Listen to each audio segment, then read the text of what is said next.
Buenos días a todos, espero que estén muy bien. Esta es la primera parte de la tutoría de semana 7, miércoles de 1 a 2:30 de la tarde. Lo que traía planeado para la tutoría de hoy es hacer la revisión de los ejercicios que les dejé de práctica la semana pasada y ver si tenían dudas con el video. Esto es porque el DOP nos pide que tratemos de hacer algún tipo como de evaluación en las tutorías, más que todo para ver si vamos siguiendo el ritmo. Es un poco difícil hacer evaluaciones teóricas cuando el curso es álgebra, entonces trato de dejarles como una práctica de algún tema que necesito que ya tengan los conceptos anteriores muy bien para ver si logramos hacerla. Entonces, dependiendo de cómo les fue con esos ejercicios, yo me puedo ir dando una idea. Les voy a resolver los ejercicios de la práctica de primero para que luego ya en el material quede todo listo y resuelto y podamos continuar. Después de la práctica, si tienen alguna duda, ya sea de estos temas o de semana 7 o semana 6, las dudas que tengan la pueden enviar al grupo y al grupo de WhatsApp o al chat de Team de Zoom y la vamos revisando. Entonces, bueno, la práctica que les compartí para semana 6 es esta que ven en pantalla. Era una práctica de repaso específicamente de los temas de convergencia de series, pero enfocados en series alternantes, solo que muchas de estas series alternantes, si tuvieron la oportunidad de hacer la práctica y si no la vamos a ver ahorita, necesitan eh, tener como muy al día los criterios anteriores porque necesitamos utilizar tanto criterio de la raíz, la razón, muchos se resolvían a veces con geométricas, etcétera. Es decir, ocupamos conceptos anteriores para tener súper afilado este tema.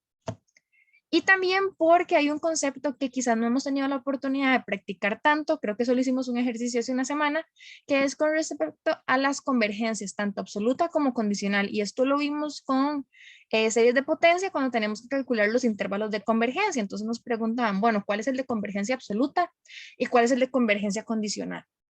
Y quizás no lo hemos visto teóricamente en la presentación, pero para que recordemos un poco de las clases de álgebra, recuerden que la convergencia absoluta y condicional, en realidad ese sería el mismo proceso, la única diferencia es que cuando queremos estudiar una convergencia absoluta, ponemos un valor absoluto en el argumento de la serie que estamos trabajando. Esa es la única diferencia en procedimiento, pero sí tiene implicaciones, porque muchas veces al poner este valor absoluto, lo que sucede es que nos cancela el elemento alternante, que es -1 a la n muchas veces. Y si eso se cancela, puede que cambie una cosa, o sea, con solo eso puede que nos dé un alternante convergente a que lo que nos dé sea una P serie con P igual 1 o la famosa armónica que es divergente. Entonces, es un concepto importante que yo quería practicar con esta práctica que les dejé el viernes. Voy a compartirles ahora la pantallita de la tableta para que vayamos resolviendo ejercicio por ejercicio. Cualquier duda que tengan, como siempre, abran el micro y me preguntan. Vamos a cambiar la pantalla.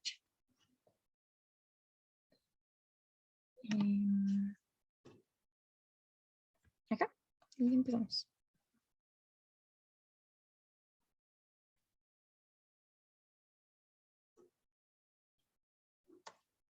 Ok, excelente. Vamos ahora a nuestro cuadernito de notas.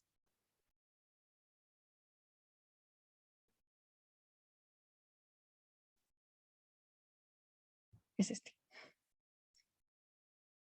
Ok, este es nuestro cuadernito de notas. El otro no.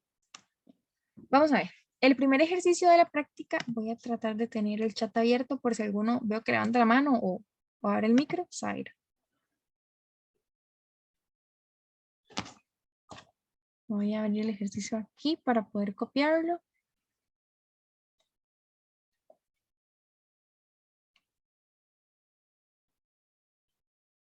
Ok, veo que también mandaron un ejercicio al grupo para luego hacer este ejercicio de siguiente y manteniendo un orden. El primer ejercicio del que nos hablaban era que encontráramos si las series convergen o no. El enunciado más sencillo que nos van a presentar en este examen. La serie que tenemos que trabajar es la serie de n igual 1 hasta infinito de n entre -2 a la n menos 1. Vamos a empezar a identificar los diferentes elementos que tenemos en esta serie que nos dan. Y aquí lo que tenemos, voy a agarrar el subrayador para que lo veamos. tenemos un menos 2 a la n menos 1. Quizás este no es el clásico elemento alternante porque recordemos que lo que conocemos como el clásico elemento alternante es un menos 1 a la n, que es lo que nos va cambiando, pero puede tener esta forma o puede ser un menos 1 a la n más 1, puede tener un menos 1 a la n menos 1. Todas esas variaciones lo único que nos van a decir es que se va a presentar el menos cuando n sea par o cuando n sea impar. Esa es la única diferencia que tenemos. Y bueno, ese menos 2, pero saben que ese menos 2 por leyes de potencias lo podemos ir descomponiendo porque vean que este denominador, el paréntesis, lo podemos reescribir como menos 1 por 2. Y por leyes de potencias distribuimos esos exponentes. Entonces nos queda el menos 1 a la n menos 1 por el 2 a la n menos 1. Y vean que uno de los elementos alternantes con los que trabajamos a veces. Súper bien. Todo eso es para decirles que las series alternantes no siempre tienen la misma forma. No siempre va a ser el a sub n y un menos 1 a la n y a la derechita. Puede tener diferentes formas. Y para eso es que tenemos que estar preparados. Y esa era una de las gracias de esta práctica, que hubiéramos diferentes formas de series. Vamos a empezar a resolverlo paso por paso. Bueno, siempre como que escribo demasiado grande y luego nunca tenemos campo. Entonces de una vez voy reduciendo este tamaño. Y si no, ahorita nos quedamos sin campo. Ok. Vamos a esto grande para ir trabajando con esto.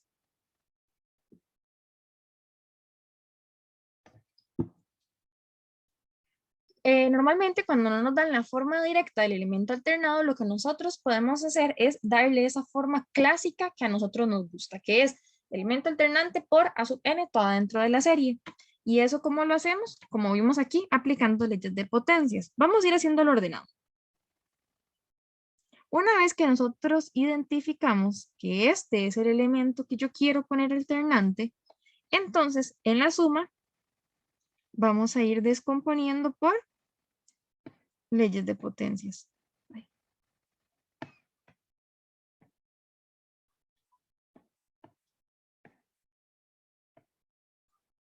Como vimos de aquí,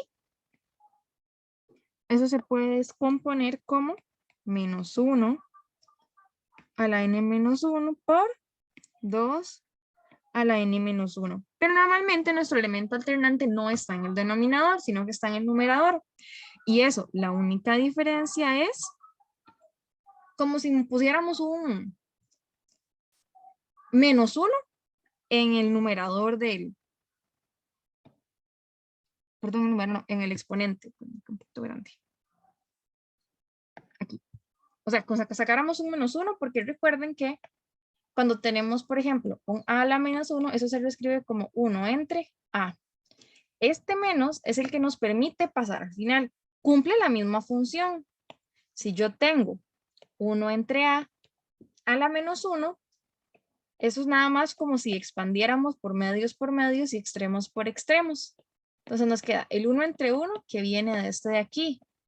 Entre 1 entre a, eso es a entre 1, a. Todo esto es para que les quede claro el juego de signos que vamos a hacer a continuación. Voy a borrar. Y vamos a continuar por acá. Después de reacomodarlo de esa manera, lo que vamos a hacer es darle la forma de elementos de serie alternada como la suma de menos 1 a la 1 menos n, que eso igual es un elemento alternado, digamos, eso no cambia. Aquí lo que hicimos fue sacar un menos de acá por, y lo que me sobrevivió, que fue un n entre 2n a la menos 1. Y esta ya es la forma clásica de un elemento alternado que nosotros conocemos. Hasta aquí, ¿hay alguna duda de cómo llegamos de la serie azul del inicio al paso de abajo?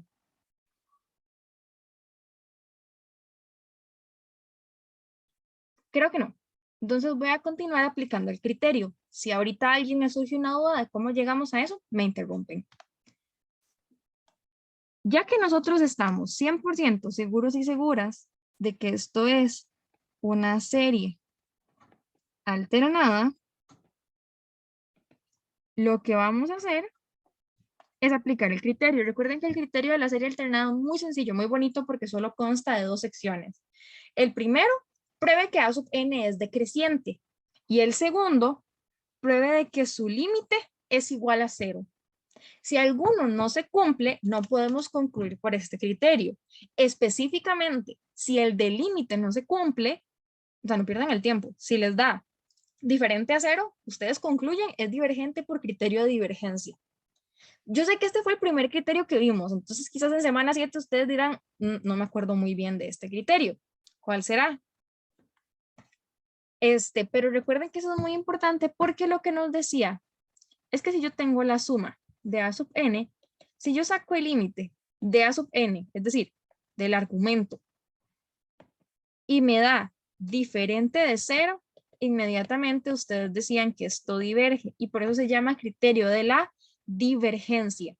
¿Qué pasaba si me daba igual a 0? El error que muchos cometen, decían, bueno, diferente de 0 diverge, entonces igual a 0 converge. Eso es mentira, porque el criterio de la divergencia solo concluye divergencia. Eso es lo que tenemos que tener en nuestra mente, y si no es en nuestra mente, en nuestra fichita de estudio, ¿ok? ¿Por qué les quería recordar eso? Para que ustedes sepan que cada vez que nosotros hacemos criterio de las series alternadas y tenemos que revisar ambas condiciones, siempre inicien revisando la condición del límite, porque esa, si no se cumple, ustedes concluyen divergencia y ni se ponen a perder el tiempo probando que es decreciente, ¿ok? Entonces vamos a hacer eso. Primero, hay que ver cuánto es el límite a infinito de A sub n. ¿Quién es A sub n? A sub n es lo que acompaña el elemento alternante. Entonces, yo quiero el límite de n infinito de n entre 2, n menos 1. Y bueno, aquí, como siempre, muchas formas de resolver un límite, pero vamos a hacerlo como nos gusta en álgebra, y es viendo qué nos importa más. ¿Qué tenemos arriba? ¿Qué tipo de estructura es esta?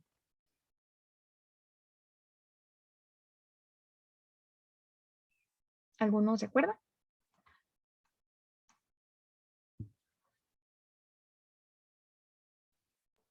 Algebraica.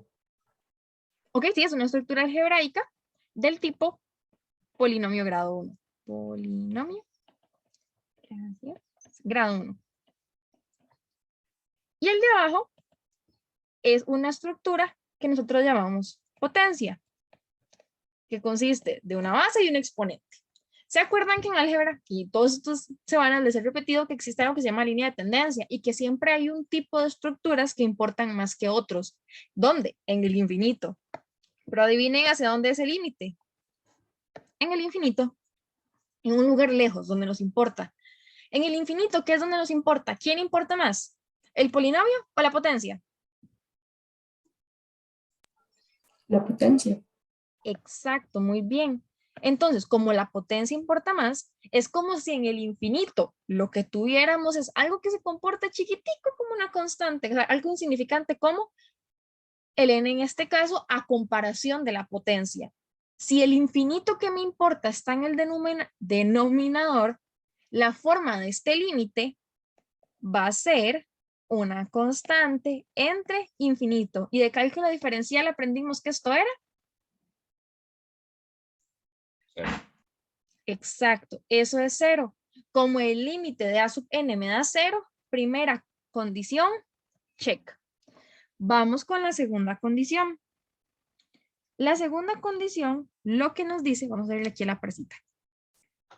Segunda condición, lo que nos dice es que hay que probar que A sub n sea decreciente. ¿Eso qué significa? Recordemos que algo sea decreciente implica que A sub n va a ser mayor a A sub n más 1. Entonces vamos a sustituir esa desigualdad con la expresión que conocemos como A sub n y ver si de verdad se cumple. Es decir, ¿quién es A sub n? N entre 2, n menos 1. Y queremos ver si esto es mayor a, todas las n cambian por n más 1. n más 1 entre 2 a la n más 1 menos 1, 2 a la n. Vamos a probar si esta desigualdad es cierta. Cuando tenemos fracciones, mi recomendación es siempre traten de que quede todo en una línea, es decir, los denominadores pásenlos a multiplicar.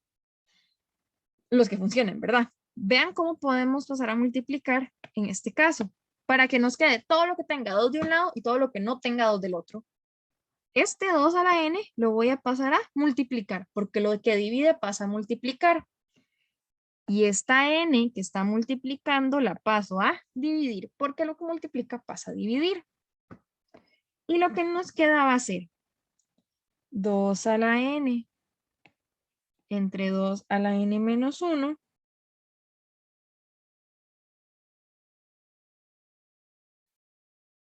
mayor a n más 1 entre n. Vean que por leyes de potencias, cuando teníamos una división de igual base, conservo la base y resto los exponentes, que sería n menos 1, esto es n menos n más 1, porque este menos se distribuye al paréntesis, quedando así 1 mayor a n más 1 entre n. Y esto lo podemos simplificar un poquito, lo de la derecha, sacando un n a factor común. 1 entre n. Porque entonces este n es el factor común del numerador, se cancela con el denominador. Y bueno, ahora lo importante es saber cuánto vale esto. ¿Cuál n es el que nos importa? Recordemos siempre. El n que nos importa es allá, el del infinito. Entonces, ¿cuánto vale 1 más 1 entre n cuando n tiende a infinito?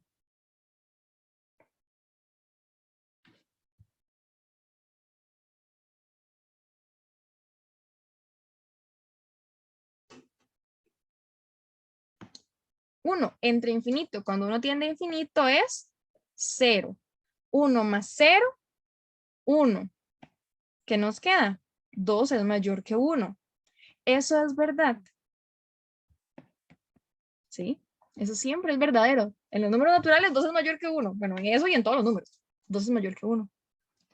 Entonces, como la desigualdad que estábamos trabajando siempre se cumple y todo lo que hicimos está matemáticamente correcto, la desigualdad nunca se cambió, esto es verdadero. Entonces, segunda condición, check. El límite es igual a 0 y la función, la sucesión a sub n es decreciente, como cumple los dos criterios, mi serie inicial, que era esta de ahí, converge. ¿Y converge por qué criterio? Por criterio de series alternadas o alternantes, como quieran llamar. Con respecto a este ejercicio, ¿tienen alguna duda de cómo llegamos a concluir?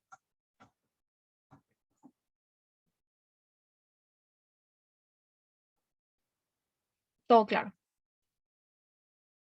Voy a buscar el siguiente ejercicio.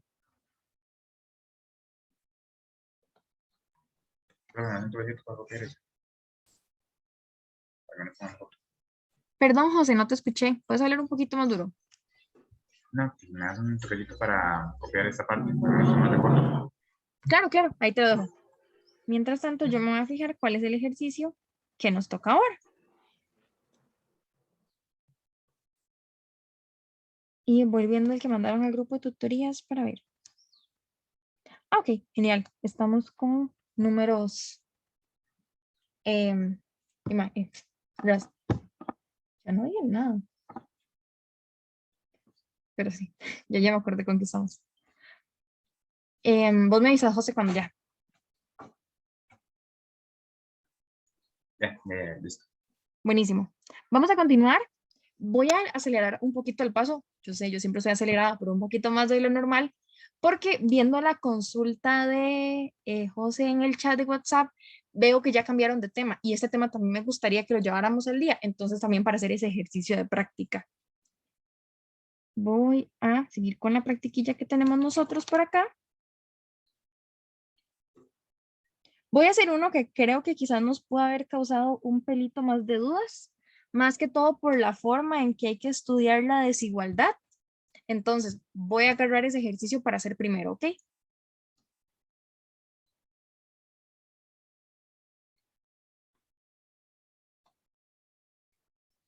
Ok, voy a hacer este primero. La serie que vamos a estudiar ahora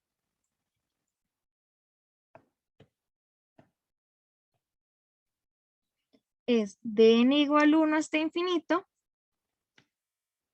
de menos 1 a la n por n, entre logaritmo natural de 2n. Esta es una clásica forma de alternada, de hecho ya casi nos la dan que ordenada, porque tenemos el elemento alternante aparte y el a sub n vendría a ser n entre logaritmo de 2n. Entonces, lo primero que tendría, bueno, dos condiciones. La primera, el límite nos tiene que dar igual 0. Y la segunda, tenemos que ver que sea decreciente. Por la recomendación que vimos, siempre intentemos de primero hacer el límite, a menos que esa cosa decreciente esté demasiado fácil y quieran sacarlo de una vez, válido. Pero bueno, calculemos cuánto vale el límite de n infinito de a sub n, que en este caso vendría a ser el límite de n infinito de n entre logaritmo de 2n. Y aquí espero que después de muchas veces repetir lo de la línea de tendencias, ustedes sepan inmediatamente cuánto vale ese límite. Vamos a analizar las estructuras que tenemos. Arriba tenemos un polinomio grado 1. Y abajo tenemos un logaritmo, independientemente del logaritmo base que sea. Entre el polinomio grado 1 y el logaritmo, ¿quién importa más en el infinito? El logaritmo. No. En este caso, el que importa más en el infinito es el polinomio grado 1. Vamos a recordar por aquí, un toquecín, la línea de tendencias. La verdad es que la de logaritmo es una tricky, entonces mejor recordemos más o menos cómo es la gráfica de un logaritmo. La gráfica, bueno, imagínense que eso estaba recto, ¿verdad? Ok, algo así. La gráfica de un logaritmo es algo más o menos así. ¿Ok? Entonces, vean que este crecimiento es, vamos a ver, en el infinito es considerable más lento que una polinómica. Las polinómicas, dependiendo del grado que tengamos, van a tener diferentes formas. En este caso es un polinomio grado 1. Entonces, cuando tenemos un polinomio grado 1, nosotros normalmente, voy a poner una recta común corriente, ¿verdad? Pues digamos, puede tener cualquier dirección, pero es una única forma. Es una recta. Aunque no lo crean, porque al inicio se ve muy parecido, pero lo que importa es lo que pasa en el infinito. En el infinito, esto que vamos a ver acá va a ir muchísimo más arriba de lo que va creciendo esta línea. Esta línea va a ir creciendo, pero muy lento, como que cada vez se va haciendo. Ella empieza a subir muy rápido por acá, pero vean que luego como que la pancita se le va acostando. En cambio, vean que esta siempre tiene el mismo crecimiento. Entonces, esto es una forma como gráfica para que ustedes lo recuerden. Si no, siempre pueden usar el toque de la calculadora, que es pues, muy, muy bueno, ¿verdad? Es muy, muy evidente y ayuda mucho cuando uno no se acuerda de las formas de las gráficas. Ustedes meten números cada vez más grandes y van viendo qué aumenta más rápido.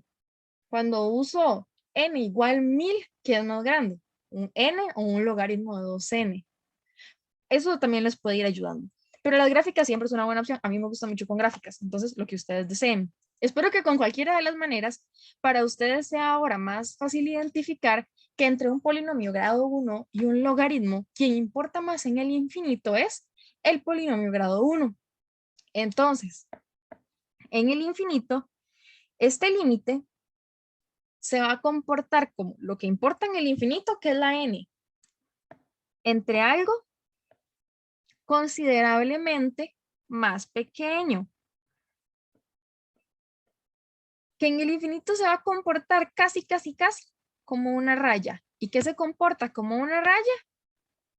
Una constante. Entonces, es en el infinito un comportamiento similar a que tengamos n entre constante. Y cuando n tiene infinito, ¿cuál es la forma que tenemos? Una forma de límite de infinito entre constante. Eso es infinito. Ahora, ¿nos importa que nos dé infinito? En realidad a mí no me importa que nos haya dado infinito. A mí lo que me importa es que este infinito es diferente a 0. ¿Y qué es lo que nos decía el criterio de las series alternadas? Si el límite no me da 0, entonces es como que se me pasara de criterio. Ah, bueno, no me da 0 y yo ocupaba que me diera 0. Pero hay un criterio que me dice qué pasa si no me da 0. Si no me da 0, esta serie de acá diverge. ¿Pero por qué criterio diverge? Diverge por criterio de divergencia.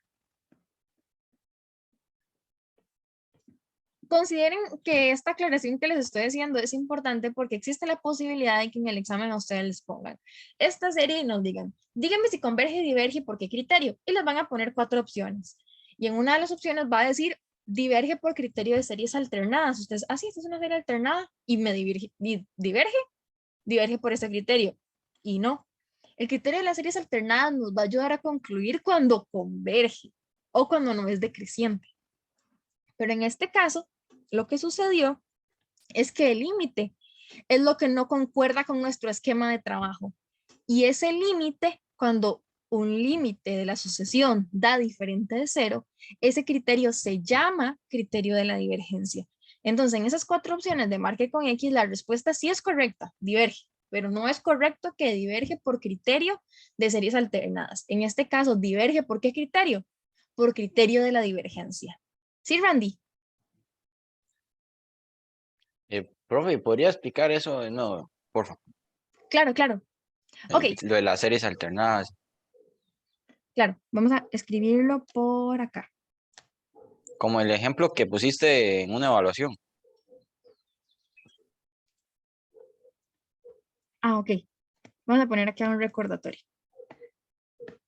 Recuerden que hemos visto un montón de criterios. Ahorita solo vamos a hablar de los dos de los que estamos ahorita hablando. Y primero es el de la divergencia. El criterio de la divergencia lo que nos dice es que si tenemos una suma de a sub n, nosotros podemos sacar el límite cuando n tiende a infinito de a sub n. Y si este límite nos da diferente de 0, decimos que la serie diverge, ¿ok? Luego este fue el primero que vimos, pero de los últimos que vimos hay otro, lo voy a poner en verde, que se llama series alternadas. Series alternadas nos dice 2 cosas. Si yo tengo una serie de la forma menos 1 a la n por a sub n, y este amigo de acá es el famoso elemento alternado, creo que se quedó un poquito pegado, voy a dejar que se cargue.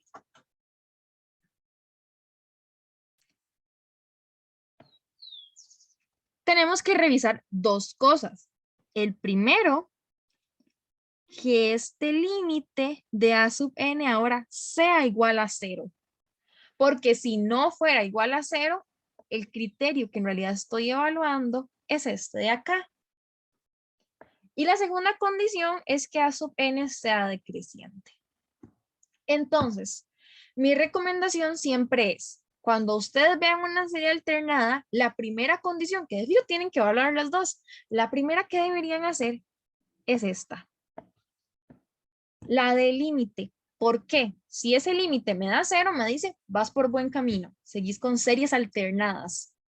Si él no me da 0, me dice, ok, este criterio de series alternadas no te sirvió, pero adivina que ya habías visto uno que te decía, ¿qué pasa si el límite es diferente a 0?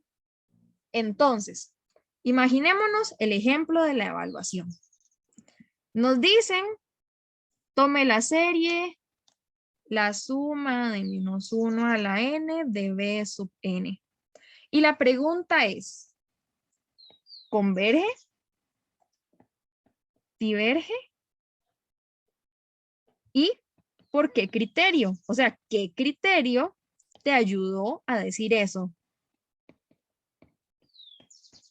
Y ustedes hacen el procedimiento. Imaginémonos que la serie es la que teníamos arriba. Entonces, las opciones son 4 y hay 2 que dicen diverge. Entonces, ustedes saben que como les dio divergente, es o A o es B. La pregunta del millón es, ¿por qué criterio? Aquí dice criterio de la divergencia, aquí dice criterio de series alternadas. Si el límite me dio diferente a 0, ¿cuál criterio me habla de un límite diferente a 0? El de la divergencia.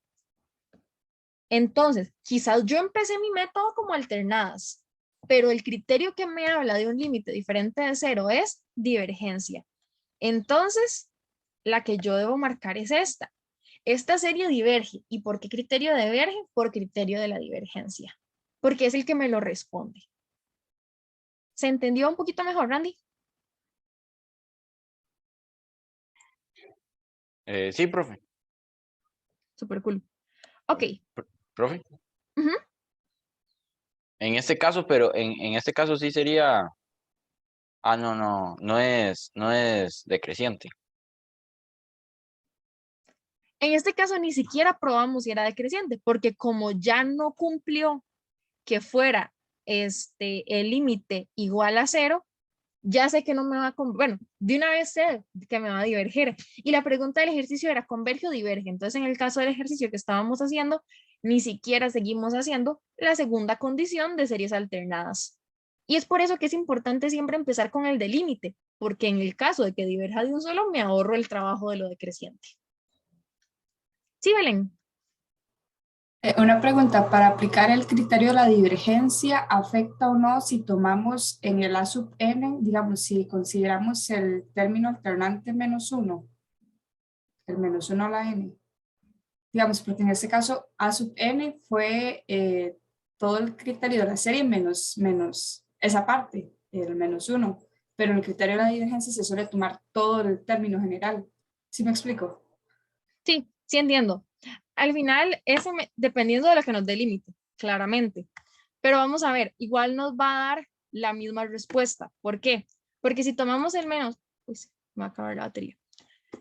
Si tomamos el -1 a la n, en el caso de que el límite nos hubiera dado 0, que nos da más o menos 0, es lo mismo, porque es un elemento neutro, no tiene un signo. 0 no es ni positivo ni negativo. Sin embargo, en el caso que estuviéramos arriba, que me hubiera dado diferente de 0, cuando yo lo tomo, lo que puede pasarme es que si me dio 5, si tomo, vamos a tener dos opciones. Cuando uno toma el menos, tiene que estudiar ambos casos. ¿Qué pasa cuando el -1 a la n con n par se te elimina el menos? ¿Qué pasa con -n a la 1 con n impar? Se mantiene el menos. Y ahí lo único que vas a decir en el análisis es, en la respuesta, si fuera un desarrollo, ok, con n igual par, el resultado me hubiera dado 5. Con n igual en par, el resultado me hubiera dado -5. Ambos casos son diferentes de 0. Entonces, diverge.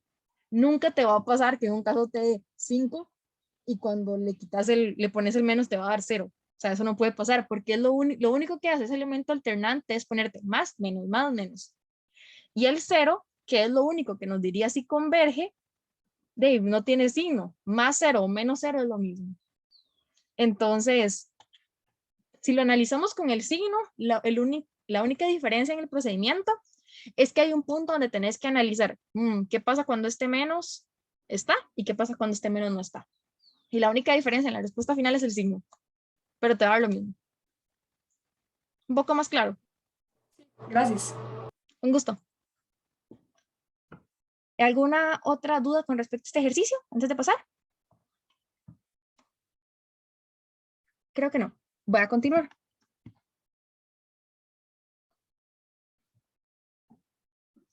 Vamos a ver otro de los ejercicios de la práctica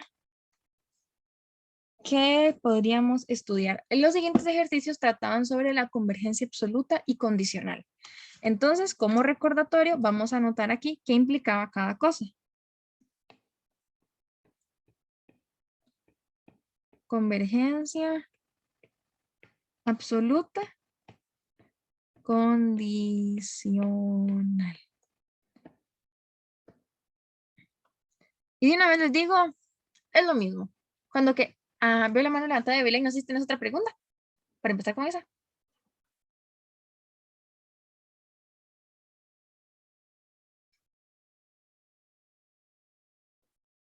Creo que no.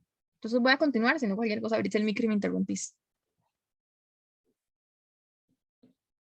En la convergencia absoluta y condicional, la única diferencia de estudiar una u otra es que cuando me piden estudiar si una serie converge absolutamente, la única diferencia es que nosotros vamos a agarrar, y si la serie es la suma, de A sub n, nosotros ponemos valores absolutos. Esa es la única diferencia. Ahora, sí, esto puede implicar cambios en la conclusión. ¿Qué pasa si cuando tiene valor absoluto converge? Vamos a poner aquí. Si con el valor absoluto converge, decimos que converge tanto absolutamente como condicionalmente. Converge de las dos maneras, como que nos ahorra un proceso. ¿Qué pasa si más bien cuando tiene el valor absoluto diverge? Lo que nos dice es que no converge absolutamente, pero yo no sé qué pasa condicionalmente. Entonces, ¿qué debería hacer? Irme a hacer el proceso condicional. Es decir, ya no analizo con valor absoluto, ahora lo analizo sin valor absoluto. ¿Cuál es un poco la gracia de este teorema? Es un teorema. Lo que nos dice es que si converge absolutamente, también lo va a hacer condicional, pero no es válido para ambos lados. Esto, si no me equivoco, fue una pregunta de quiz o de examen, en un examen virtual, era una pregunta teórica, y lo que les hablaba era eso, que les preguntan verdadero y falso y les dan dos enunciados, y uno de los enunciados era algo así. Si una serie converge condicionalmente, implica que converge absolutamente, y eso es falso. Porque recuerden que la única dirección que nosotros conocemos como verdadera es que si converge absolutamente, entonces, voy a hacer chiquitico, converge condicional. Condicionalmente. Y solo es válido en esta dirección, no es válido en la otra. ¿Puede que pase? Sí. ¿Pasa siempre? No. Entonces, como no pasa siempre, no podemos usar un implica, porque en matemática el implica es que siempre de una dirección a la otra se cumple. Un ejemplo de un implica en ambos lados es A igual a. A es igual a y A es igual a, o sea, en ambas direcciones. Es como si tuviéramos 1 igual 1. Eso cumple en ambas direcciones. Pero hay algunas cosas que solo cumplen en una y hay unas que solo cumplen en otra. Un ejemplo es este teorema. Solo podemos saltar de absoluta a condicional. Si yo tengo condicional, todavía no puedo concluir nada de absoluta. Tengo que hacer el proceso, ¿ok? Eso era un recordatorio del teorema porque vamos a hacer un ejercicio de convergencia absoluta y condicional. Ok, vamos a hacerlo por acá. Voy a copiarles el enunciado.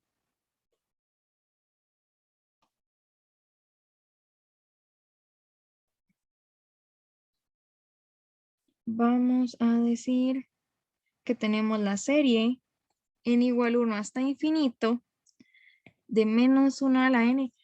Ustedes saben que yo hablo cosas cuando me acuerdo. Saben que al inicio de la clase no les pedí que porfa cuando entraran me pusieran su nombre en el chat, solo para saber quiénes pudieron venir a la clase de hoy.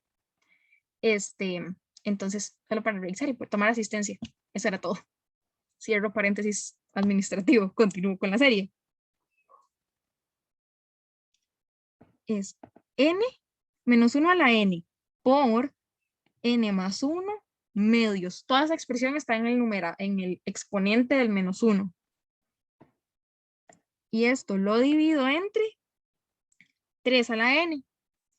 Entonces la pregunta es, determine si las series convergen y en caso de hacerlo, determine si lo hace absolutamente o condicionalmente. ¿Ok? Absolutamente, ¿qué significa? Converjo con y sin valor absoluto. Condicionalmente me dice, solo converjo sin el valor absoluto. Entonces, hay dos opciones. Una gran forma cuando nos preguntan por ambas es, aprovechemos esta idea de acá de que una implica la otra y empecemos probando la convergencia absoluta. Eso lo que significa es, sáquenle el valor absoluto desde el inicio y vamos a ver qué sucede. Esto implicaría que lo que yo tengo es la suma de n igual 1 hasta infinito de, voy a empezar a repartir el valor absoluto. Es decir, tengo un valor absoluto de menos 1 a la n por n más 1 entre 2. Y tengo el valor absoluto de 3 a la n. Este valor absoluto lo que hace es matar todos los signos. El más, menos, saltarín que nos da el elemento alternante, lo mata el valor absoluto. Entonces, no importa en cuánto esté elevado ese menos 1 a lo que sea. Vean que en este era grandísimo, ni siquiera era menos 1 a la n, era menos 1 a la n por n más 1 medios. Pero todo eso no importa, porque eso lo único que me va a ir diciendo es, ay, cada cierto tiempo te voy a ir haciendo más, menos. Pero con el valor absoluto se mata ese comportamiento alternante. Entonces, lo que sobrevive es un 1, porque siempre mato los menos. ¿Y qué queda en el denominador? Valor absoluto de 3 a la n, cuando n siempre es natural, porque n es este elemento de abajo. Es este elemento de abajo. Entonces es natural. 3 a la 1 natural siempre me va a dar un número positivo. Entonces, es 3 a la n. ¿Y alguien se acuerda cuál es la forma de esta serie? ¿O le suena a algún tipo de serie particular? Geométrica. Exacto. Esto es una serie. Profe, Sí, Randy. si en el 3 a la n estuviera negativo, igual se cancela. Si en el 3 a la n estuviera negativo, vamos a ver qué pasa en ese caso que nos comenta Randy. Bueno, la respuesta sí, en efecto se cancela, pero vamos a ver por qué. Para que no crean que es porque el valor absoluto cancela todos los menos indistintamente. Sí cancela los menos, pero ese 3 a la menos n, si hubiera estado aquí, en realidad no hubiera afectado, porque esto se traduce como 1 entre 3 a la n. Entonces lo único que hubiéramos tenido ahora es una expresión que igual es positiva en valor absoluto. Lo único que nos hubiera hecho ese menos es pasarlo al denominador. No le hubiera puesto un negativo a la expresión. ¿Qué si le hubiera puesto un negativo? Que el menos estuviera aquí. Pero con el valor absoluto, entonces ese menos se cancela, ¿ok? Claro. Profe, entonces, digamos, todos los unos que estén como multiplicándose así se cancelarían. Los unos negativos, los negativos, digamos. Sí, correcto. Todos los menos 1 multiplicándose y luego, si todo eso está dentro de un valor absoluto, todos son cancelados por el valor absoluto. Mientras Profe, que estén digamos, adentro. disculpe, profe. Digamos, si fuera como el 3 a la n restado entre n, por ejemplo, si hubiera una resta. El 3 a la n, vamos a hacer ese caso. Tengo un 3 a la n y esto lo divido entre. No, digamos, el 3 a la n menos n y el valor absoluto. 3 a la n menos n, el valor absoluto. Ok, excelente pregunta. En este caso, vamos a ver. Quizás es un poquito más...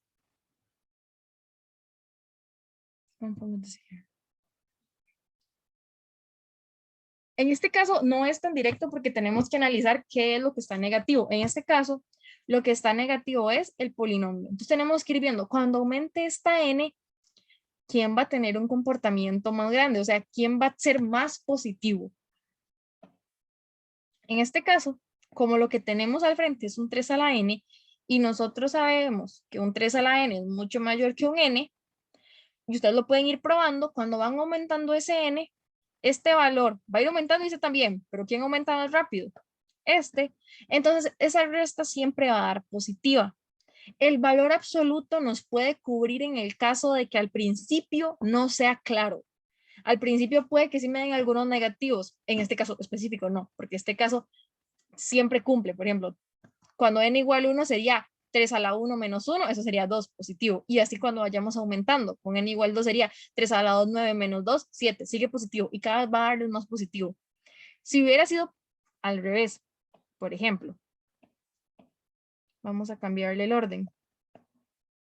Si nosotros hubiéramos tenido 3n menos 3 a la n, los primeros valores sí me dan negativos. Entonces, ¿qué implica este valor absoluto?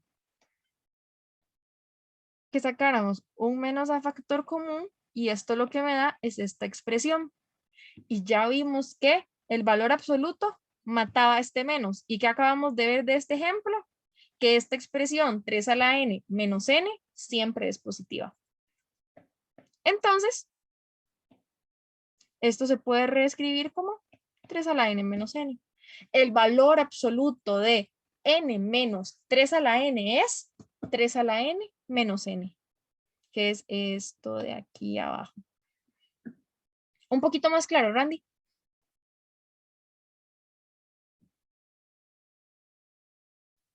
Sí, profe.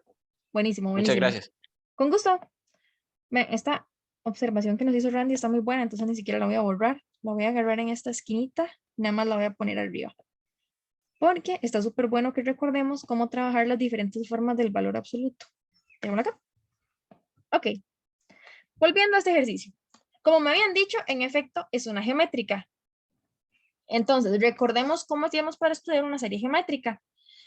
Estudiábamos si el valor absoluto de R era menor a 1. ¿Quién es R? Un tercio. Bueno, eso todavía podíamos darle un poquito más de forma.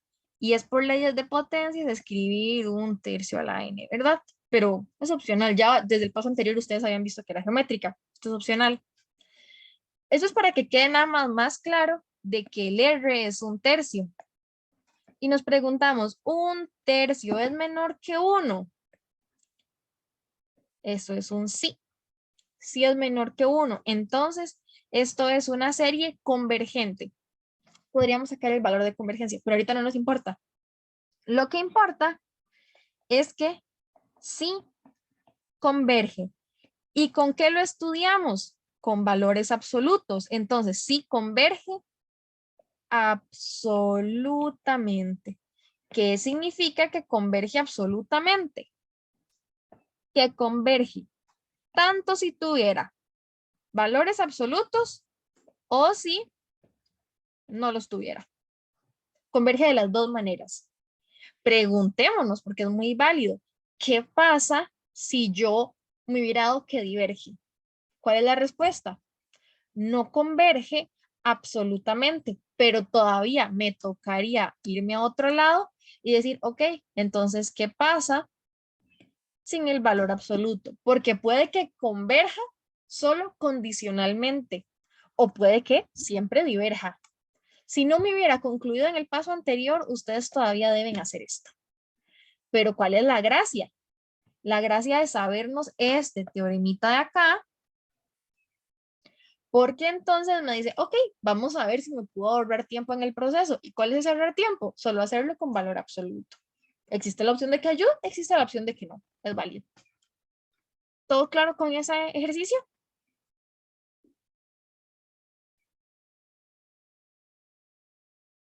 Súper. Bueno, y de la práctica nos queda uno, pero como ya se van acercando las dos, primero quiero hacer el ejercicio que nos había mandado Francisco por el grupo de WhatsApp para dejar esa idea lista. Voy a irme al grupo de WhatsApp por acá. ¿Ok?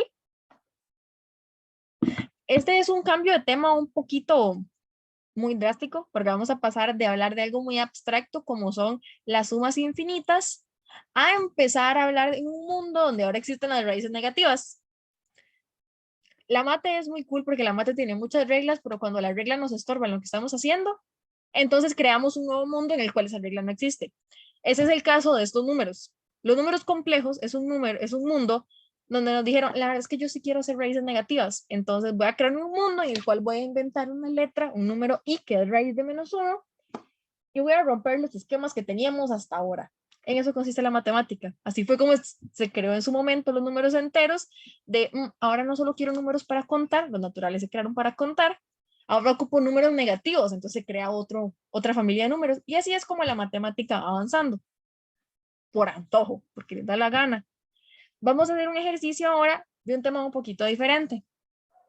Voy a copiarles el enunciado. Queremos factorizar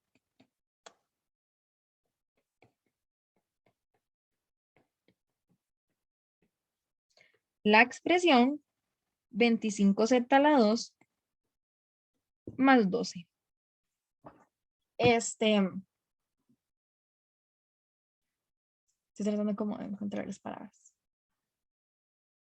Ok, vamos a ver. Cada vez que nosotros en la escuela aprendíamos, todavía en la U aprendíamos un mundo nuevo de números, siempre tenemos que aprender cómo empezar a trabajar con ese mundo nuevo. Y ese aprender a trabajar es cómo se suma, se resta, se multiplica y se divide. También cómo se factoriza. Entonces, con la presentación de la existencia de los números complejos, vamos a aprender cómo se factorizan los números complejos. Recuerden que factorizar es, bueno, tenemos muchos métodos de factorización, factor común, fórmula general, sustitución, no, simplificación. ¿Cómo se llama esto? Ay, el que es como, si tengo ax al cuadrado más bx más c.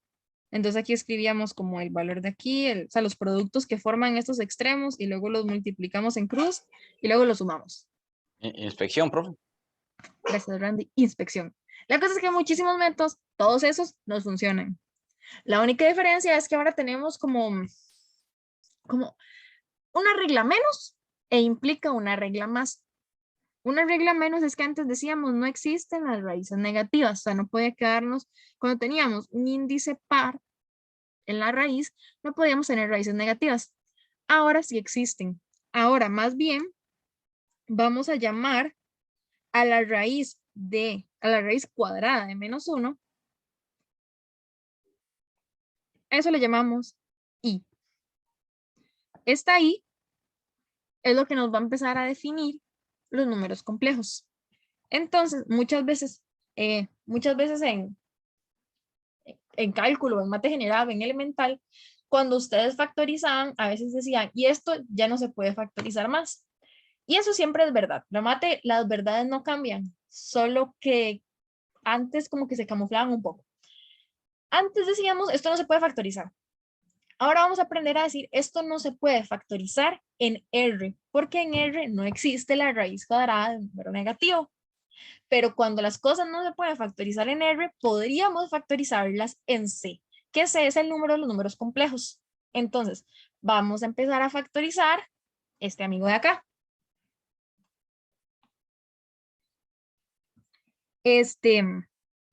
Para factorizar, como les dije, hay muchos métodos.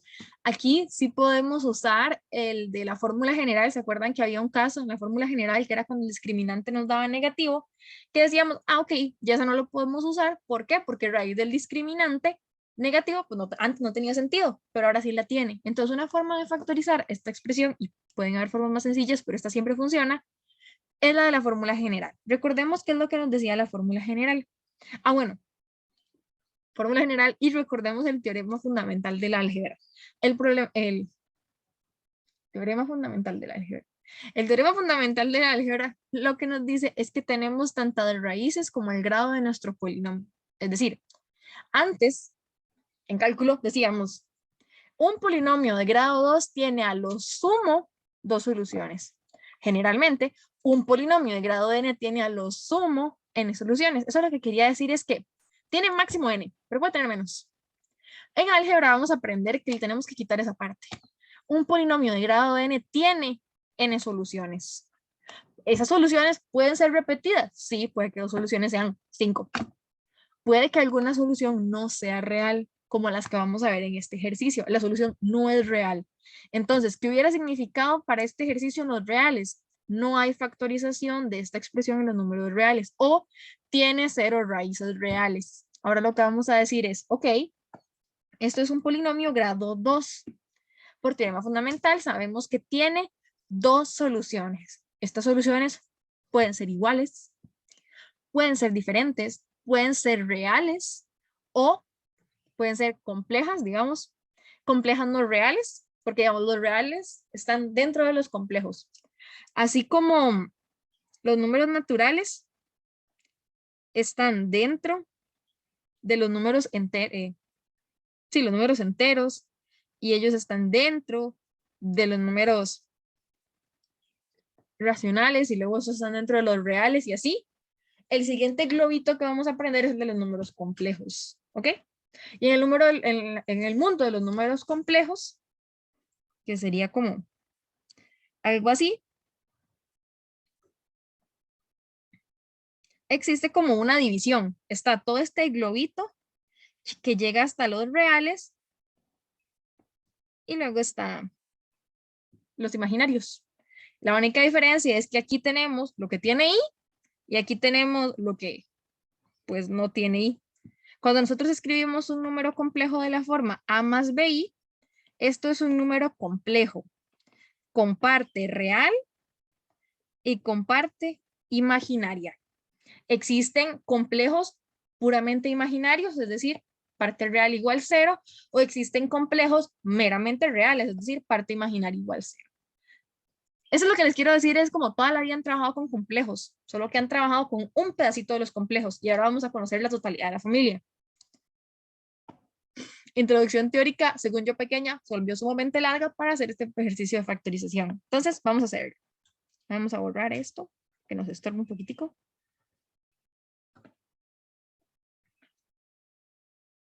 Lo que nos dice el ejercicio es que factoricemos 25 z a la 2 más 12. Vamos a hacerlo de diferentes maneras, pero vamos a hacerlo con la fórmula general para que todos no la recuerden, le recuerden por acá. La fórmula general, lo primero que nos pedía era calcular el discriminante. La fórmula del discriminante es la siguiente. Voy a buscarlo solo para no equivocarme. Creo que es b al cuadrado menos 4a por c. Ajá, excelente. Ok, es b al cuadrado menos 4a por c. Recordemos quién es a, b y c. En un polinomio grado 2 general, nosotros teníamos los coeficientes a por x al cuadrado más b por x más c. En este caso de nuestro ejemplo, el z cumple la función de la x, y los coeficientes numéricos son el a, b y c correspondientemente. Entonces, para calcular nuestro discriminante, sería b al cuadrado. ¿Quién es b? B es el que acompañaría al elemento grado 1. ¿Tenemos elemento grado 1, un z grado 1? No. Cuando no está, ¿qué significa? Que es 0. 0 al cuadrado menos 4 por a. ¿Quién es a? 25. ¿Quién es c? 12. Entonces, el discriminante es igual a 25 por 12, pero 4 por 25 por 12. 1200. Ahora, una vez que calculamos el discriminante, vamos a calcular la fórmula de las soluciones de la fórmula general. Randy, ¿sí? Profe, no queda negativo. Así Tienes es. toda la razón. Toda la razón. Súper importante. Hasta marquémoslo para que no lo olvidemos. Muchas gracias. Ahora sí, las soluciones. Las soluciones, bueno, no tiene sentido que sea X, porque en este caso estamos hablando con Z. Z1 y Z2 son de la forma menos B. Son dos soluciones porque aquí hay un más menos para considerar las dos. Raíz de discriminante entre 2A, ¿ok? Entonces, Profe, sí, tal vez para recordar un poquito, profe, cuando da positivo son dos soluciones, ¿verdad? Cuando está en cero es una, y cuando es negativo es que no hay solución en los reales. exacto. Y qué bueno que Randy dijo eso, porque vean el segundo caso. El segundo caso era, si era cero, solo había una solución. Pero acabamos de decir que en el mundo de álgebra, digamos, en este curso tenemos la cantidad exacta de soluciones. Entonces, ¿qué hubiera pasado si el discriminante nos da cero? Lo que significa es que sí hay dos soluciones, pero las soluciones tienen el mismo valor. Antes decíamos, es que solo hay una. Y en realidad sí, pero no. Hay dos que tienen el mismo valor. Si el discriminante nos da cero en álgebra, lo que significa es que ustedes tienen dos raíces iguales. Esa es la diferencia. Pero sí, es exactamente como lo dijo Randy. Discriminante positivo, dos soluciones. Discriminante igual a cero, ahora vamos a decir dos soluciones iguales. Y discriminante negativo, lo que va a implicar es dos soluciones complejas o no soluciones en los reales. Porque ahora sí tiene solución, pero en los complejos. Vamos a calcular el primero. El primero va a ser menos b más raíz del discriminante es menos 25. Vamos a ir sustituyendo. ¿Cuánto es menos b? B dijimos que era 0 entre ¿Profe? 2 por A. Ya dijimos que era 25. 2 por 25. Me salió. Mientras que la segunda solución, Z2 va a ser menos B menos raíz del discriminante entre 2 por 25. Si simplificamos, esto nos va a dar Profe, menos 0. Sí, Belén. discriminante no sería menos 1200. Sí, ¿dónde me saqué yo 25? Puse el valor de A. Gracias, chiquillos. Vamos a poner menos. Qué bueno que vinieron. Genial, 1200, ahora sí. Vamos a ver, simplificando esto, me va a dar raíz de menos 1200 entre 50. 50. Y esto lo podemos reescribir como raíz de menos 1 por 1200. Voy moviéndome como para acá.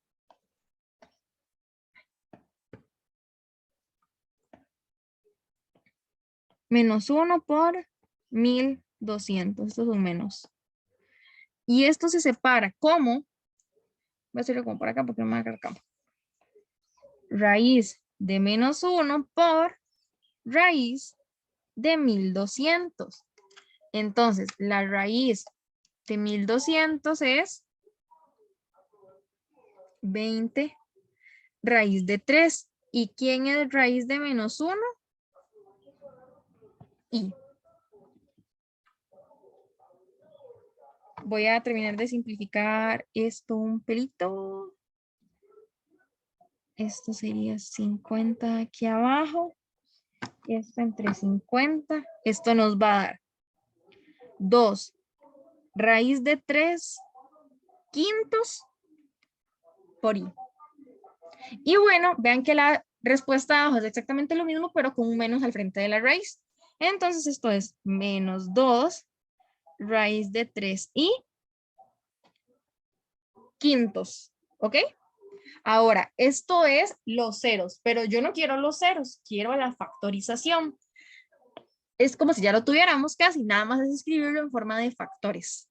Entonces, 25 z a la 2 más 12 va a ser igual al primer cero. Recuerden que los ceros se sacan Aquí lo que estamos diciendo es esto. Los ceros se sacan igualando a 0. Perdón, los factores se sacan igualando a 0.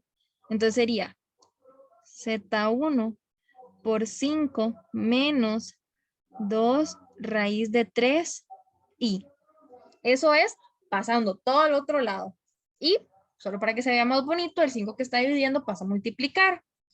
Lo mismo pasaría con Z2. Ahora se escribiría como 5 por Z2. Ese es un menos, entonces pasa al otro lado positivo. Raíz 2, raíz de 3 por I. Entonces nada más acomodamos los factores multiplicándose entre sí, que sería 5z a la 2 más 2 raíz de 3 y,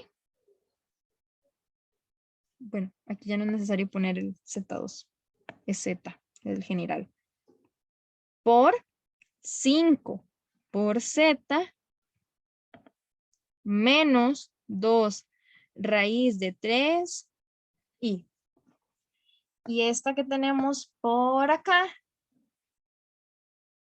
es la factorización. ¿Alguna duda? Va a hacerlo chiquitico para que puedan verlo todo. Profe, ¿Sí? digamos, usted pasó todo a un lado para que al otro lado de la igualdad quedara 0, ¿verdad? Correcto, sí. Ok. Entonces, así se, digamos, en este caso los dos ahí son 0, los dos factores.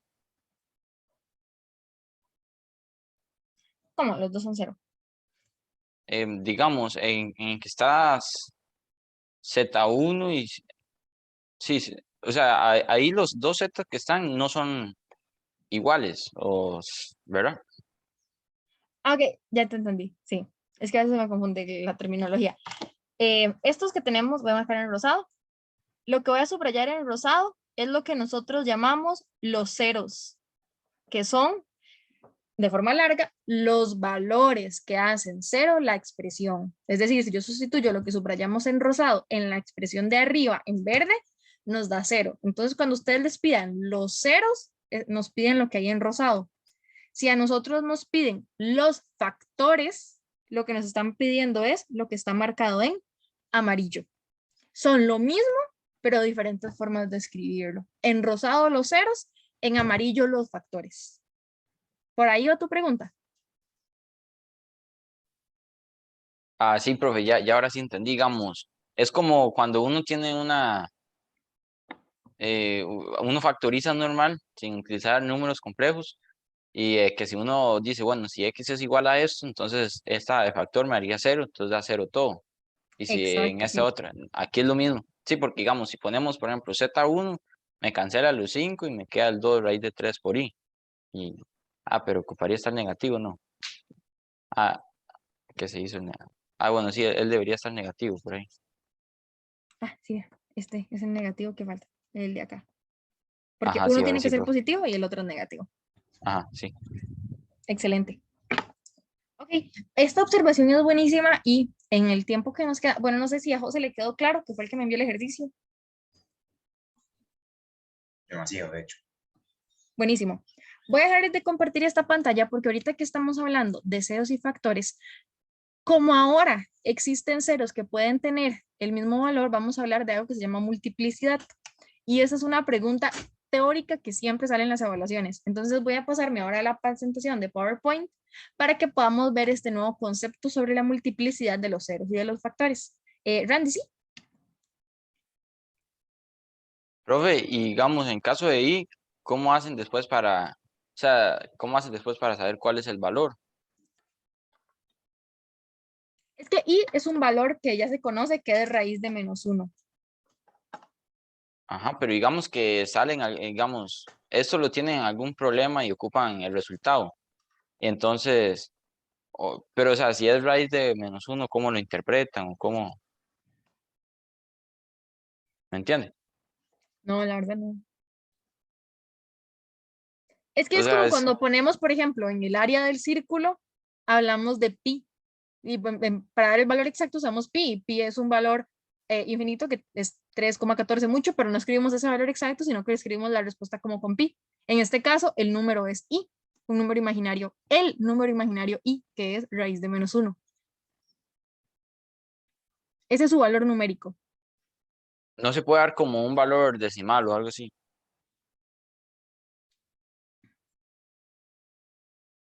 Sí, vamos a ver, no tiene un valor decimal y vale raíz de menos 1. Ese es su número y ese es su valor. Vamos a ver que podemos reescribirlo en diferentes formas las próximas semanas, probablemente la próxima, porque si ya les introdujeron aritmética de números complejos, lo que sigue son las representaciones y vamos a ver qué podemos pasar. La representación rectangular, que es a más bi, a la polar y luego a la exponencial. Pero siempre, siempre vamos a presentarnos con la y. Es un número que nos va a acompañar siempre.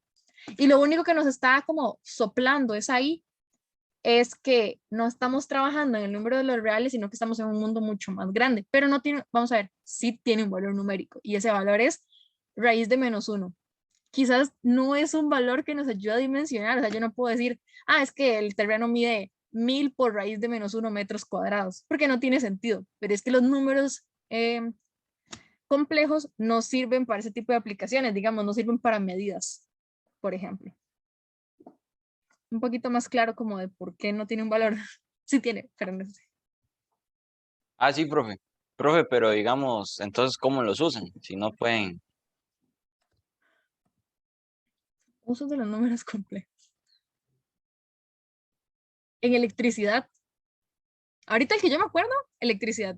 Electricidad y electrónica es porque las corrientes alternas se definen con números complejos. Vamos a ver, existe la forma de representarlo con números complejos. Entonces, muchas de la aritmética que utilizamos en las operaciones cuando trabajamos con electricidad es en números complejos porque estamos trabajando con corriente alterna.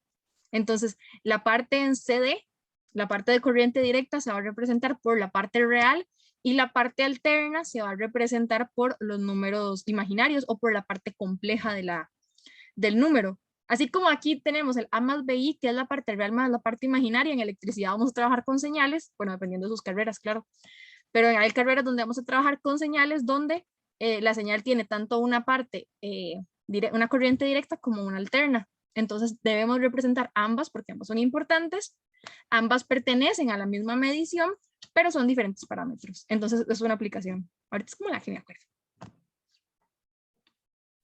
Un poco más claro. Sí, profe, muchas gracias. Con gusto. Vamos a cambiar de presentación.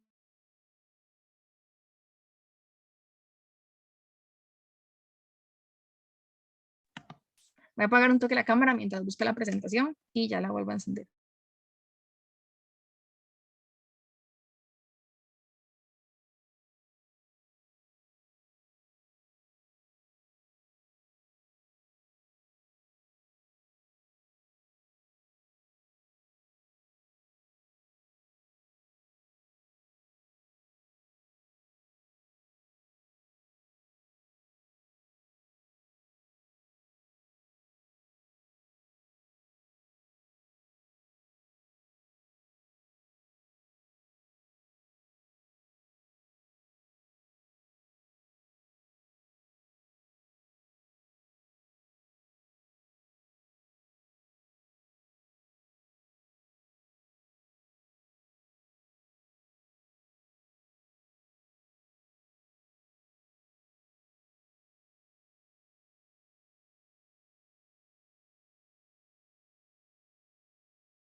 Ok, vamos a ver.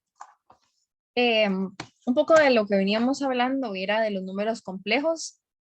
Voy a pasar esta parte de la presentación rápida porque para variar mi cámara está estorbando. Ok, voy a pasar lo de los números complejos de Rapids porque esa introducción la hicimos mientras explicábamos el ejercicio y porque quiero llegar a la parte de multiplicidades. Pero bueno, en general, como les dije, los números complejos en realidad ya los veníamos usando porque un número natural es un número complejo, simplemente es un número complejo con parte imaginaria igual 0. Eso es todo. Y vean que todo lo que hemos venido trabajando toda nuestra vida se encuentra en los globitos de colores, empezando con los verdes, luego los azules, luego los naranjas y luego los amarillos.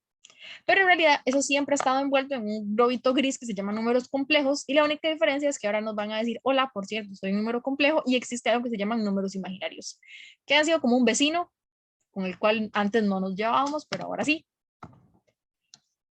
Para esto es que nosotros definimos, bueno, nosotros no, los matemáticos en su momento definieron el número i que va a ser la raíz cuadrada de menos 1, de tal forma que i al cuadrado sea igual a menos 1. Eso es un poco contraintuitivo con lo que nos han dicho toda la vida. Un número de potencia par siempre es positivo y bueno, ahora nos da menos 1. ¿Qué sucedió ahí? Es porque cuando la matemática con las reglas que tenemos no funcionan, nos inventamos una que no funcione y partimos a partir de eso. Nosotros no, los matemáticos. Y eso fue lo que se hizo, se definió el número i como raíz cuadrada de menos 1. Para poder así definir lo que es un número complejo de la forma z igual a a más bi, donde la parte a es lo que denotamos, parte real de z o rez, y el b es la parte entera, parte imaginaria de z o im de z. Y al conjunto de números complejos le llamamos c, una c y una rayita. Así como le ponemos una rayita extra a la n o una rayita extra a la r, es lo mismo una rayita extra a la c. Lo importante es esta nueva forma que vamos a tener que trabajar 24/7 cada vez que nos digan, es que Q es un número complejo. Entonces ustedes de una vez dicen, ok, Q es de la forma A más BI. Puede que alguno sea 0, pero no sé. Ahorita yo sé que es A más BI. Muy probablemente ya tuvieron que haber pasado por todo lo que son operaciones de números complejos porque es necesario aprender a trabajar aritméticamente con ellos para factorizar. La división es una cosa muy curiosa porque la división como tal no está definida, o sí está definida, pero lo hace mediante algo que se llama el conjugado. Y el conjugado es ponerle un techito a nuestro número complejo y cambiarle el signo del medio. Es decir, si mi número complejo es z igual a más bi, su conjugado es exactamente lo mismo, pero cambia el signo para la parte imaginaria. Es decir, al b le cambia el signo. Y porque la división ahora la vamos a trabajar como cuando racionalizábamos. Recuerden que racionalizar era, bueno, multiplicó por un valor conveniente que era una raíz conveniente abajo. Ahora vamos a multiplicar por un 1 conveniente que está conformado por el conjugado del denominador. ¿Y para qué sirve esto? Para que desaparezca el denominador y podamos hacer una división. Eso es la división, una multiplicación por el conjugado. Voy a pasar todo esto rápido porque esto ya tuvieron que, bueno, suponen que va a ir esta semana, igual si no podemos practicar esto el viernes, no se preocupen, ya pasamos el cassette de lo que son series, a menos de que tengan dudas previo al examen, evaluaciones primero y si no continuamos. Podemos hacer la práctica de sistemas de ecuaciones con números complejos, que eso ya ustedes se lo saben de memoria porque ya son bien haces en lo que es los sistemas de ecuaciones. La única diferencia es que ahora tenemos un número i. ¿Y qué implica su multiplicación? ¿Qué implica trabajar con ellos? En realidad es como si estuviéramos trabajando con polinomios, eso es todo. Aquí más ejemplos. Es que me quiero pasar rápido a la parte de las raíces, ¿no? Teorema de Moure, que es el teorema de las raíces. Pero me voy a saltar todo eso ahorita. Ay, no, rayos. Eso significa que las multiplicidades no estaban acá. Voy a ver si están acá. Sí están acá. Voy a cambiarle la pantallita en estos minutos que nos quedan.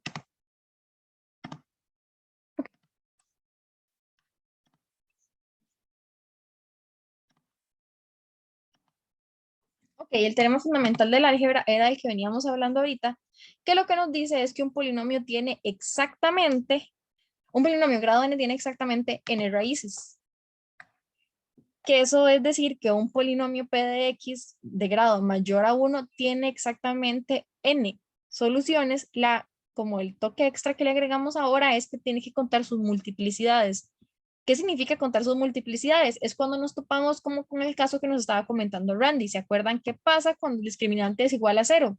No es que hay una solución. Aún para cumplir el teorema, porque los teoremas siempre se cumplen, tenemos que tener dos soluciones. Lo que significa es que esas soluciones son iguales. Eso significa una multiplicidad. Vamos a verlo por acá.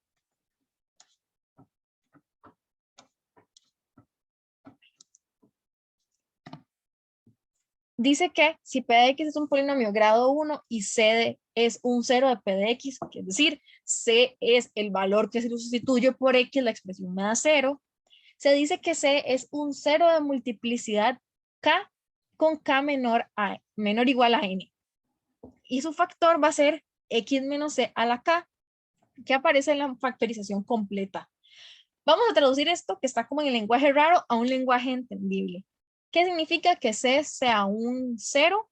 Es como la respuesta del ejercicio que nos dio ahorita que hacíamos. ¿Cuál era un 0? Un 0 era, voy a buscar el valor específico para no batear, pero un 0 era 2 raíz de 3i entre 5. ¿Cuál es la multiplicidad de ese 0? Se supone que la multiplicidad puede ser cualquier valor hasta el máximo de grados que tenemos. Esta expresión era de grado 2. Entonces, esto era un polinomio de grado 2. ¿Qué multiplicidad tiene? Multiplicidad es las veces que se repite. ¿Cuántas veces apareció el 0, 2 raíz de 3i entre 5? Solo una. Entonces, 2 raíz de 3i entre 5 es un 0 de multiplicidad 1. Y el factor, ¿quién era el factor? X menos el 0. Entonces, en ese caso de z, z menos 2 raíz de 3 y quintos. En la factorización completa, ¿qué exponente le pusimos? Un 1. ¿Por qué? Porque solo apareció una vez. ¿Qué pasa si se hubiera repetido dos veces? Es un 0 de multiplicidad 2 y que hubiera pasado en la factorización. De ahí que nos hubiera aparecido dos veces el mismo paréntesis. Entonces, ¿qué hacemos para resumirlo? Colocamos una única vez el paréntesis y aumentamos el exponente. Es como si tuviéramos A por A. No ponemos eso, ponemos A a la 2. En este caso hubiéramos puesto el 0, 5z menos 2 raíz de 3i a la 2. Pero como solo nos apareció el 0 una vez, el 0 es de multiplicidad 1 y el factor es de multiplicidad 1. Vamos a ver estos ejemplos quizás para que nos quede más claro. Estos ejemplos lo que puede pasar es que les presenten el ejemplo escrito, el texto, y les den opciones. R más 1 es un 0 de multiplicidad 2. Y todos se van y la marcan. Pero es que R más 1 no es un 0. R más 1 es un factor. ¿Quién es el 0 de multiplicidad 2? Menos 1. Esta parte es muy importante porque un aspecto teórico que les van a calificar es que ustedes entiendan la diferencia entre qué es un 0 y qué es un factor. 0 es el valor que sustituyéndolo hace que la expresión me dé 0. El factor es todo el elemento, ¿ok? Vamos a ver este ejemplo para que nos quede más claro. Y ya esto es lo último que hacemos por hoy. Dice que P de R es igual a R a la 3 por R más 1 cuadrado por R más 5 por R menos 5. Y que para este polinomio el factor R posee multiplicidad 3. Bueno, esa es la respuesta en realidad. Vamos a irlos analizando uno por uno. Normalmente lo que a nosotros nos dan es este polinomio. Y lo que nos pueden preguntar es lo que viene a continuación. ¿Cuál es el polinomio o qué multiplicidad tiene el polinomio R? Entonces, me voy a ir a dónde está R, aquí. Y me pregunto, ok, ¿a qué está elevado R? R está elevado a la 3. Entonces, ¿qué multiplicidad tiene? 3. Pregunta, R a la 3 ¿es un factor o es un 0?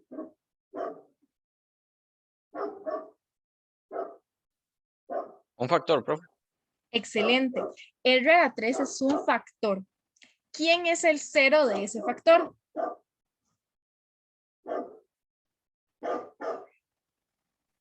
Cero. Exacto. 0, aunque suene redundante, es el 0 de ese factor, porque es el valor que hace que R a la 3 sea igual a 0. Excelente. Vamos a ver el siguiente. El factor R más 1 es un factor. ¿Qué multiplicidad posee? 2, porque está elevado a la 2. Vamos a continuar. Bueno, ¿quién sería el 0 de R más 1? Menos 1, porque menos 1 es el valor que hace que R más 1 sea 0. De manera similar, R más 5 y R menos 5 son factores de multiplicidad 1 o también se llaman multiplicidad simple. Eso significa estar elevado a la 1. También podemos escribirlo tanto en forma de factores o como veníamos practicando, con ceros, que es 0 es un 0 del polinomio con multiplicidad 3, menos 1 es un 0 del polinomio de multiplicidad 2, y 5 y menos 5 son los ceros de multiplicidad simple. Un ejemplo para esto es esta expresión, donde dice que P de Z es el polinomio 2Z más 3 a la 3 por Z menos 5 a la 5. Entonces, ¿quién es 2Z más 3? Ese conjunto se llama factor y es un factor de multiplicidad 3. ¿Por qué? Porque está elevado a la 3. Mientras que el factor Z menos 5, todo ese conjunto es de multiplicidad 5. ¿Por qué? Porque está elevado a la 5. Ahora, ¿quién es el 0 del factor 2x más 3? Es el valor menos 3 medios. Porque es el valor que hace que Z que ese factor me dé 0. Y es un 0 de qué multiplicidad? 3, porque el paréntesis estaba elevado a la 3. De manera análoga, el 0 del factor Z menos 5 es 5, porque es el valor que debe tomar Z para hacer 0. Y es un 0 de multiplicidad 5, porque el paréntesis estaba elevado a la 5. ¿Sí, Randy? Profe, si preguntaran cuántos ceros en total tiene esta ecuación, serían 8, ¿verdad? 3, 5. No, profe, la de abajo, profe. Ah, de abajo. Ok. Sí, en este caso tendríamos un total de 5, de 8 ceros, porque sería los 3 ceros de multiplicidad 3 y los 3 de multiplicidad 5. Vamos a ver, tienen total 8. La cosa es que 3 de ellos son el mismo y 2 de ellos son el mismo, 5 de ellos son el mismo. O sea, 5 son 5 y 3 son menos 3 medios. Entonces, si te preguntan cuántos valores diferentes tiene de ceros, tiene 2. ¿Cuántos tiene en total? Tiene 8.